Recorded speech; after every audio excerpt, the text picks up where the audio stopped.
చూస్తున్నాం breaking news. ఇటు Macherla నియోజకవర్గంలోనూ YCP నేతలు దౌర్జన్యానికి పాల్పడ్డారు. రెంటచింతల్లో టీడీపీ ఏజెంట్లపై దాడికి తెగబడ్డారు. ఈ ఘటనలో 4 టీడీపీ ఏజెంట్లకు తీవ్ర గాయాలవ్వడం జరిగింది. ఏజెంట్లుగా టీడీపీ వాళ్ళు ఉండేందుకు వీల్లేదు అంటూ వైసీపీ శ్రేణులు హెచ్చరికలు జారీ చేశారు. సో ఓవరాల్ గా దీనికి సంబంధించి మనం చూస్తున్నాం.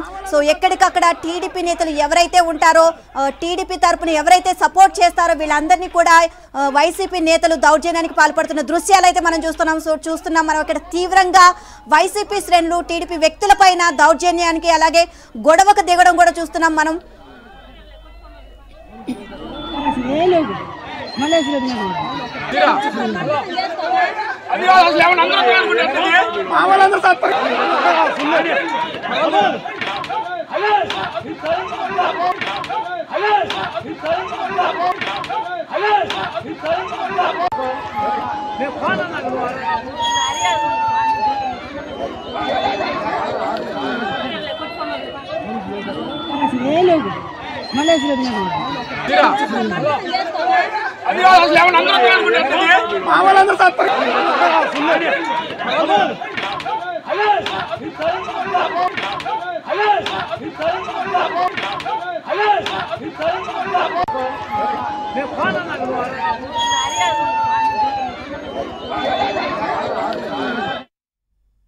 సో బ్రేకింగ్ న్యూస్ చూస్తున్నాం, విజువల్స్ లో చూస్తున్నాం. సో ఈ ప్రకారం చూస్తే వైసీపీ శ్రేణులను ఓటమి భయం వెంటాడుతుందని మనకి క్లియర్ కట్ గా అర్థమైపోతుంది. సో ఈ క్రమంలోని పల్నాడు జిల్లా నర్సరావుపేటలోని ఉప్పలపాడులో వైసీపీ నేతలు బరితెగించారు. సో టీడీపీ తరపున ఏజెంట్ ఫామ్ ఇవ్వడానికి వెళ్లిన సుబ్బయ్యపై దాడి చేశారు. కేవలం ఫామ్ ఇవ్వడానికి వెళ్ళినందుకే వాళ్ళపైన దాడి చేయడం జరిగింది. ఈ ఘటనలో సుబ్బయ్యకి తీవ్ర గాయాలయ్యాయి. కనీసం మహిళలు అని కూడా చూడకుండా వాళ్ళపైన దాడి చేయడం జరిగింది. సో దీంతో హుటాహుటిన అధికారులు నర్సరావుపేట ఆసుపత్రికి వారిని తరలించడం జరిగింది. ఇటు మాచర్ల నియోజకవర్గంలోనూ సో ఇదే సిచ్యువేషన్ నెలకొంది. వైసీపీ నేతల దౌర్జన్యానికి పాల్పడ్డారు.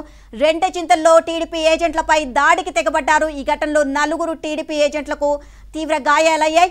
ఏజెంట్లుగా టీడీపీ వాళ్ళు ఉండేందుకు వీల్లేదు అంటూ వైసీపీ శ్రేణులు హెచ్చరికలు జారీ చేస్తున్నారు. కర్రలతో వాళ్లను ఇష్టానుసారంగా బాధడం జరుగుతోంది. మహిళలు అని కూడా చూడకుండా వాళ్ళపైన దౌర్జన్యానికి పాల్పడ్డారు. ఎక్కడికక్కడ మహిళలకు కూడా తీవ్ర గాయాలు అవ్వడం జరిగింది. మనం విజువల్స్ లో చూస్తున్నాము. సో ప్రతి ఒక్కరు కూడా వైసీపీ టీడీపీకి ఎవరు సపోర్ట్ చేస్తారో వాళ్ళని ఇష్టారీతిగా ఇలా దౌర్జన్యం చేయడం జరుగుతోంది వైసీపీ మూకలు. సో దీనికి సంబంధించి ఈసీ అన్ని ఏర్పాట్లు చేసింది. కానీ ఎక్కడైతే ఇట్లాంటి సమస్యాత్మక ప్రాంతాలు ఉన్నాయో, ఇలాంటి ఘటనలు జరుగుతున్నాయో దీనికి సంబంధించి పోలీసులు దృష్టి పెట్టాలి అని చెప్పేసి టీడీపీ నేతలు కానివ్వండి, టీడీపీ కార్యకర్తలు కానివ్వండి కోరుకుంటున్నారు. సో ప్రతి చోట కూడా ఈ విధంగా ఇలాంటి దౌర్జన్యాలకు పాల్పడుతున్నారు.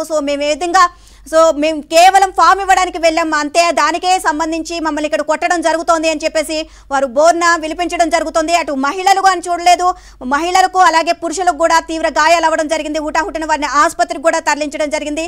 సో మొత్తం కూడా 4 టీడీపీ ఏజెంట్లు తలలు పగలగొట్టినట్లుగా తెలుస్తోంది. ఏజెంట్లు టీడీపీ వారు ఉండడానికి వీలేదు అంటూ కూడా వాళ్ళు హెచ్చరికలు జారీ చేస్తున్నారు. వైసీపీ తీరు పైన ప్రతి ఒక్కరు కూడా ఆగ్రహం వ్యక్తం చేయడం జరుగుతోంది.